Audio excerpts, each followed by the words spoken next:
Alright, what's going on, guys? So I'm here just with a little bit of NES research.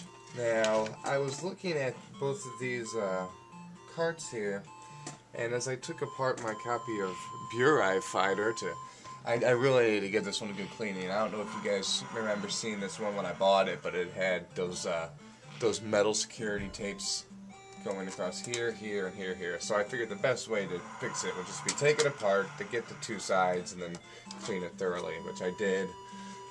But it's a lot easier that way. If you've got the security bits, if you've got your 3.8mm security bit and your 4.1, then it's pretty easy to do. I'm going to actually go down to Trading Games and pick up a couple of these like I mentioned before, except yeah, it's a 40-minute drive out there. And with my foot surgery, I'm not driving, so I do not have any more of the. I don't have any extra of these right now. So if you guys do want some, which I know one of you just asked me recently, and somebody else asked me like 2 weeks ago or whenever I put the video up, but go to the tradinggames.com, and I'm pretty sure he sells these right on there, and they're just a couple bucks each. So, but anyways, I use those, take apart this, and then I'm just here admiring the cart, and of course I snapped off one of the little plastic things.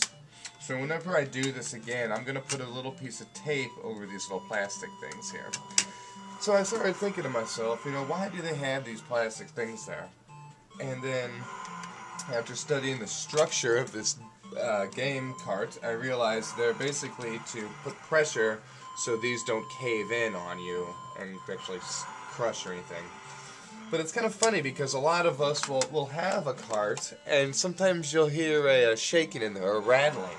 Well, that rattling actually comes, what that rattling comes from, 90% of the time, is too much pressure being put here, here, or there. Or basically just somebody stepping on it, or crushing it, or putting an inappropriate amount of weight on there.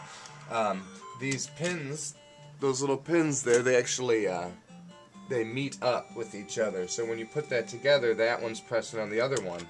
And as you see, this one on this side's missing, so it will no longer do its job there. But if you were to put in a lot of weight on this side, it would actually cause those two little tiny things to fracture.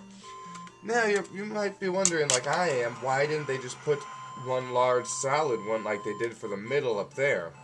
Obviously, it wouldn't be for cost, because they could do just a little thicker one and make sure it never breaks off. What I'm thinking is they purposely did that so when you were a new consumer who didn't know, you already have security bits in place. These were not for sale when in '86 or '90 even, during the life of the NES.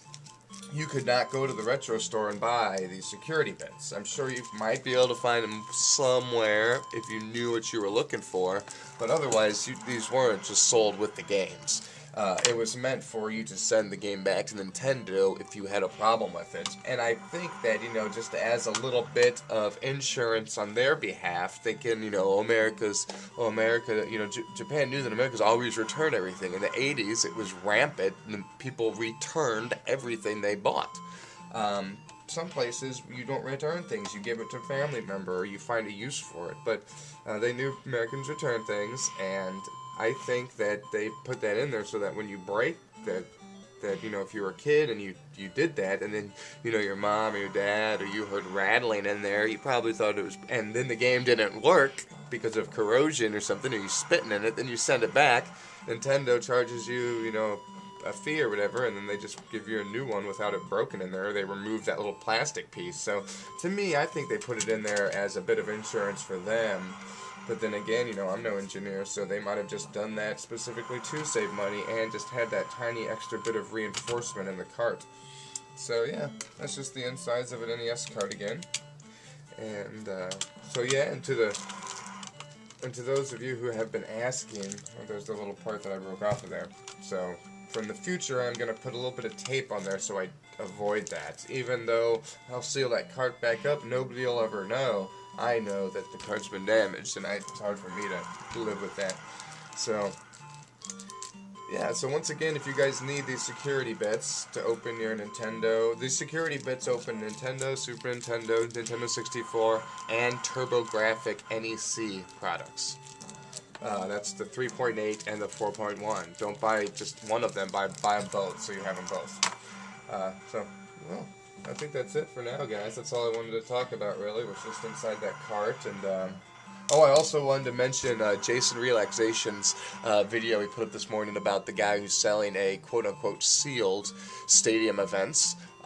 First off, it's probably just a board that was taken from Retro USB of their stadium events reproductions, and then put into a old stadium events cart, actually.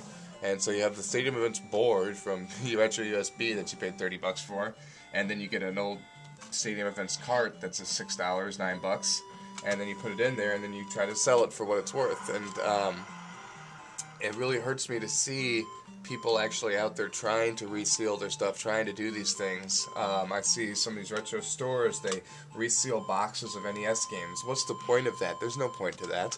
If you're going to seal it for protection or for, for preservation, you're going to want to be able to open it and play it again. So to me, I don't agree with the whole resealing of anything, especially when you got companies out there trying to sell copies of, let's say, Super Metroid sealed for $350.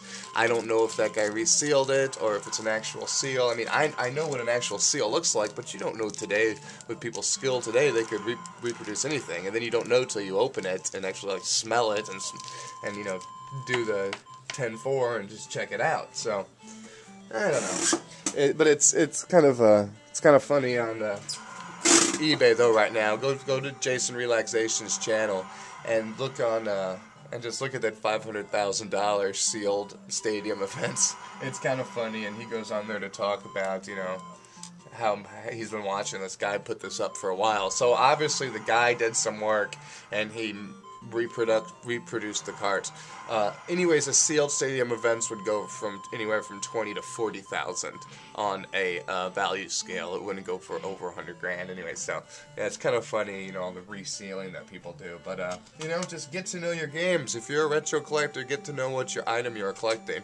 So when you get those rare items or you're trying to buy those expensive ones, you don't get ripped off. And build a network of people. When I get down these last few games, my HES games, I'm gonna need trustworthy friends to do that. So I need to be in a good community. So, and we got good people here. So just, get to know the people who like the NES and use their help and just learn more about it. So you don't get ripped off when you try to go buy, Bubble Bath Babies or Hot Slots or anything like that. So, yeah, well, thank you guys, and I'll see you later. Peace.